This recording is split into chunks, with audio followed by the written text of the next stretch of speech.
Well, growing up, I'm sure many of us have had the experience of being dragged somewhere we didn't want to go by our parents. That happened to me plenty of times as a child. I fought my mom tooth and nail, not wanting to go with her to the mall, not wanting to go to my aunt's house because they were mean to me. I was just a very resistant child. But one incident in particular was when I was about 11 or 12, and my mom wanted me to go to a quinceañera for one of my cousins, who was a distant cousin that I have never met before in my life, and I was not going to know any family member there besides my immediate family. That sounded like a terrible time to me. So we went to the quinceañera, and me and my sister didn't know anyone there, so my mom was taking us around, introducing us to everyone. And my sister, being the curious 5-year-old she was at the time, noticed one of my aunts. And this aunt in particular had a characteristic that stuck out a lot to my sister. So my sister, not yet having comprehensive social skills, asked my mom, loud enough for everyone in the vicinity to hear, "Mommy, why is our aunt missing her leg?" So my aunt had lost her leg because she had type 2 diabetes, and from complications of diabetes, they had to remove her leg. So here in California, we should have adults attend at least one seminar about diabetes, pre-diabetes, and diabetes prevention. According to the CDC, there are 10 leading causes of death in America. Diabetes is number 7 on that list, and it accounts for about 76,000 deaths annually.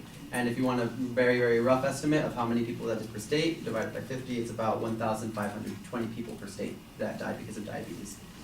Now, before I continue, I would like to define the three different terms regarding diabetes. First, I would like to define pre-diabetes.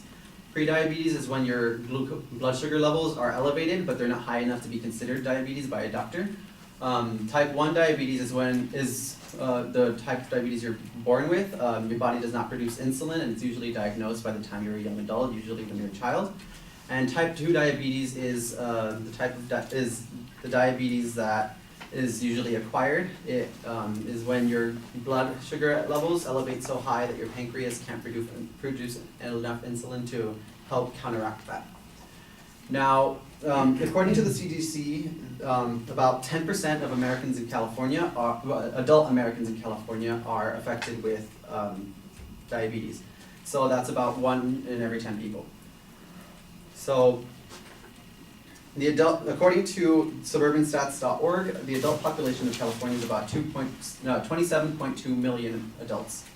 And if you take 10% of that, that's about like 2.76 million people that have diabetes. According to the American Diabetes Association, only type 1 diabetes only accounts for 5% of that population. So only 136,000 people, adults, have type 1 diabetes. So the main concern with the seminars is that type 2 diabetes is preventable. According to the American Diabetes Association, if you do 2 things, you can reduce your risk of contracting type 2 diabetes by about 58%. If you lose about 7% of your body fat, and if you do moderate exercise like a brisk walk for about 30 minutes, 7 days a week, you'll significantly lower your chance of getting diabetes. Now, the reason that the seminars would focus on adults is because what my boyfriend, who has his master's in public health, and his focus was on chronic disease prevention, and he's currently contracted to the American Diabetes Association here in Los Angeles. He says that they focus mainly with adults because kids, although you can give them the information that they need to prevent type 2 diabetes, the ultimate factor is whether or not their parents will allow them to complete that or give them the support they need in order to prevent type 2 diabetes. And also because if your parents have type 2 diabetes, you're more likely to have type 2 diabetes because you learn your habits from your parents. So if you require the adults to attend the seminars, they are more likely to notice the telltale signs of type 2 diabetes. They're more likely to know how to prevent type 2 diabetes. So they can either prevent themselves from developing type 2 diabetes, or they can help their children prevent also attaining the condition. So here in California, we should require all adults to attend at least one seminar for diabetes, pre-diabetes, and diabetes prevention to improve the overall health of our citizens, because 1 in 10 people having diabetes and about 1,000 people dying of diabetes every year is too many people for something that's preventable.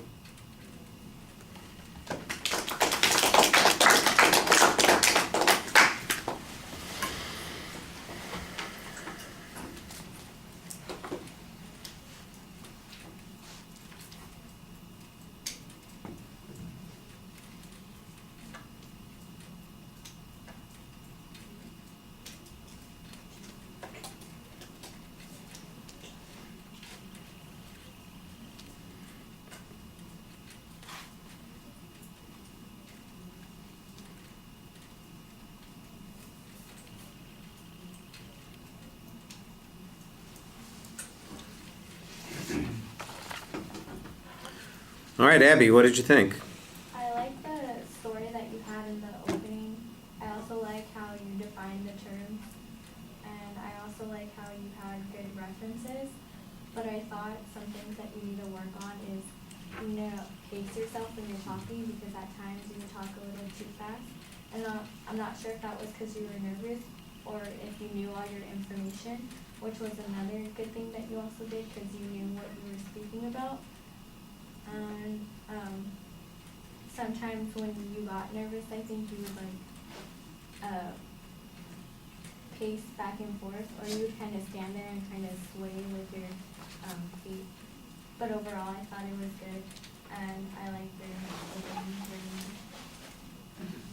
Okay.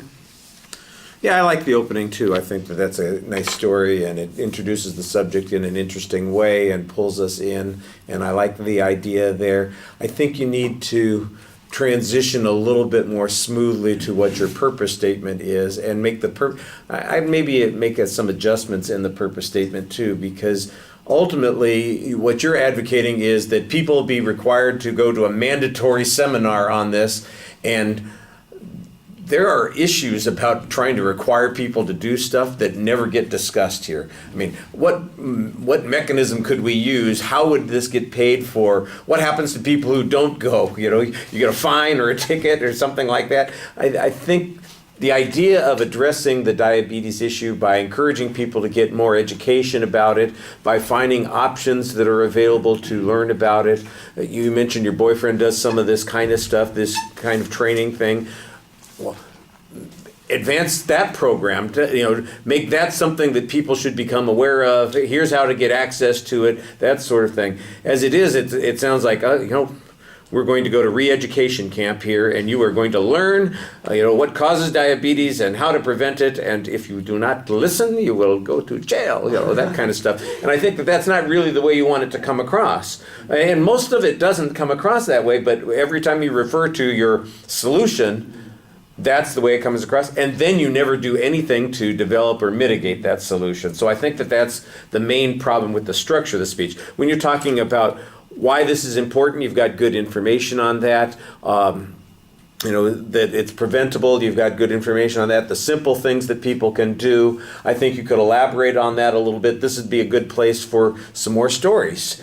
Talking about how people either solved their problems or didn't solve their problems. And you give us some of those negative visualizations. I mean, your aunt missing a leg, that's a pretty good example of a negative visualization. But give us some of those positive visualizations. People who were able to do something successfully, people who worried about being in this situation, and they started doing the walking 30 minutes a day, or they lost that 7% of their body weight that you talked about, and suddenly they are they were insulin dependent and now they're not. They had elevated blood pressure and now they don't. Their doctors were worried that they would be visiting the mortician within a couple of years, and here they are 10 years later, surviving and thriving and able to spend time with their nephews and nieces at the quinceanera and dance because they weren't missing a leg. It's that kind of stuff. I mean, something to kind of fill it in and give us the emotional connection that you're going with. The delivery things, I think that Abby picked out a couple of things that I think were problematic. First of all, your voice and your audience contact, your facial expressions, those are all solid. You got no problems there. You got the nervous feet, and I think we've talked about that kind of thing before. It just is. Anxiety comes out in a lot of places, and if you could channel it into the energy of your presentation, that's good. And when it doesn't get channeled that way, it's going to come out some other way. And people, excessive gestures, sometimes yours, it's just, you move. Yeah. You move. And fortunately, it's not big pacing, but it is constant. And so it looks a little bit awkward, and that'll be something that you want to focus on. Down the road, and not just here, as I mentioned. I think maybe you missed that whole lecture. The world of public speaking does not end next week on Thursday. It's going to go on. You just don't realize that it's going to come up, and you want to pay attention to those sorts of things. All right, thank you.